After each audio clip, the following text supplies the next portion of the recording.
Hi, welcome back to my channel. My name is Jacqueline Lopez, and today I'm going to be sharing this really easy crock pot recipe with you. Today we are having chicken tacos, and these chicken tacos are made with a delicious red sauce that you would have seen me haul in my grocery haul. I actually got it from the 99-cent store. I will also be showing you how I make a fresh salsa, and I'll give you more information on that as we get there. As always, I do want to remind you to please subscribe to my channel if you haven't already, and hit the notification bell so that you are notified every time that I post a new video.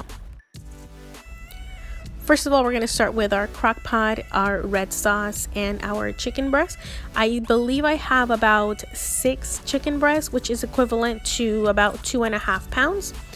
First of all, we are going to be lining our crock pot because that'll make cleanup super easy.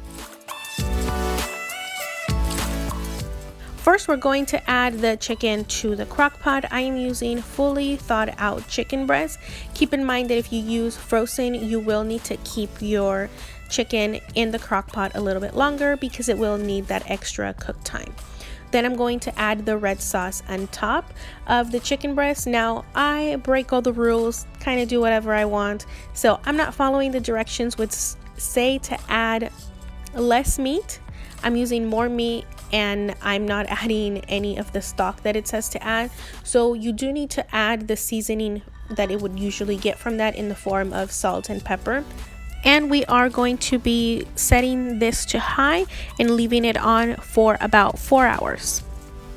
As we let our chicken slow cook on our crock pot, we are going to prep our toppings. We usually do about the same things on all of our tacos. So I am going to start by chopping up some cabbage, and I do like to do this as thinly as I can. I could have gone a little bit thinner at the beginning, but it'll do just fine. I'll do a couple extra chops to make it a little bit shorter. While we're here chopping up some veggies, I do want to emphasize the importance of using a proper and really sharp knife. Believe it or not, there are less accidents when the knife is really sharp rather than when it's dull, and also it just makes cutting and chopping easier. So make sure that you are using a kitchen knife, not a paring / fruit knife. Now that I'm done with the cabbage, I am going to put half of it in this really cute glass mortar, and then the other half I am going to store in a Ziploc bag for the next day because thankfully we are going to have leftovers. After that, I'm going to move on to my cilantro, and I'm going to do a quick rough chop on this. Nothing too perfect, it just gets sprinkled on top. So I'm going to chop it again roughly, and then I'm going to go over the top really quickly, really fast, just so that I make sure I don't have any really big pieces. And that gets transferred onto a glass mortar as well.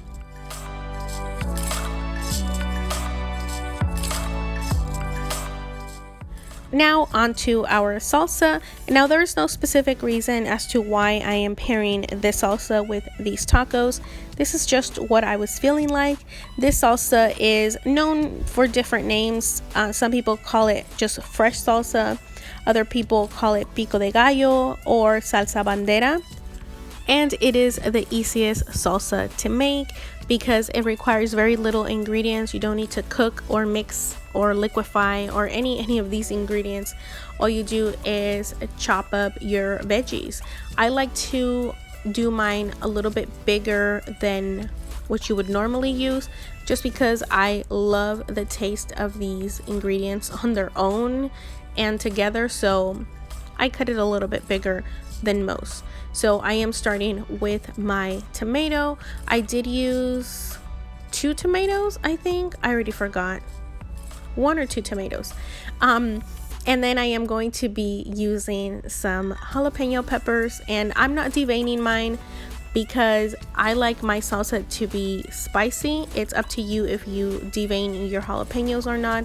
I did also, I don't know if you noticed, but brought the jalapeno up to my nose so that I could smell how spicy it was. Sometimes just by smelling it, you know if it's spicy or not. And this one was mild.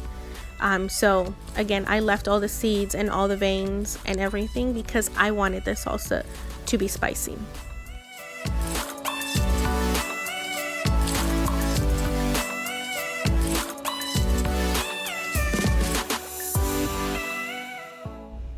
And I'm gonna do the same for this onion, and then later for the cilantro, I'm just gonna give it a good rough chop.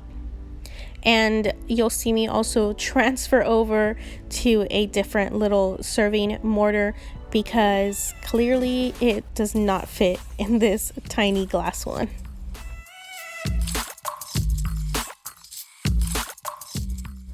I try to make it fit, but clearly this is much better.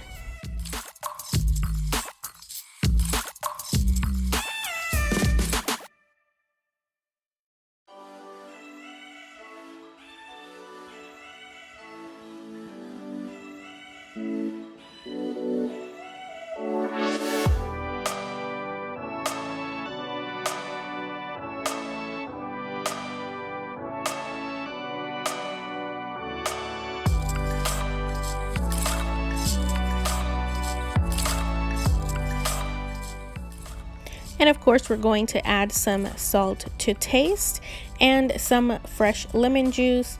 And I couldn't find my juicer, so I'm going to have to remove the seeds. And no, you can't see, but I'm squeezing it over the spoon so that the seeds can fall here, and then it's easy for me to remove them rather than have the seeds land all over my salsa.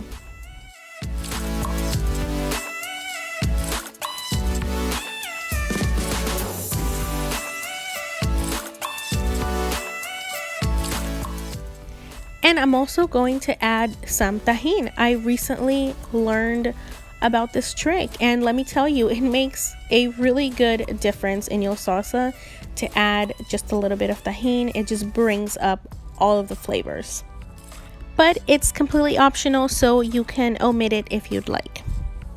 Mix it really well and give it a little taste to see if you need to add anything else.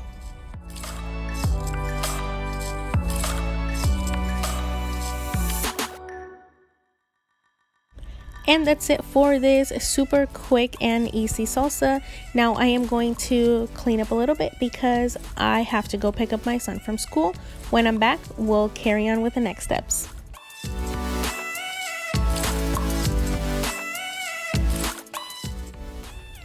And here it is after 4 hours of cooking. It's boiling, it's all covered, it created its own juices. I am going to move this over to low, and I did bring this plate because I was going to shred it on this plate, but it broke up on its own beautifully, so I'm just doing all of this shredding inside of the crock pot, and thankfully that's better because it makes for less dirty dishes.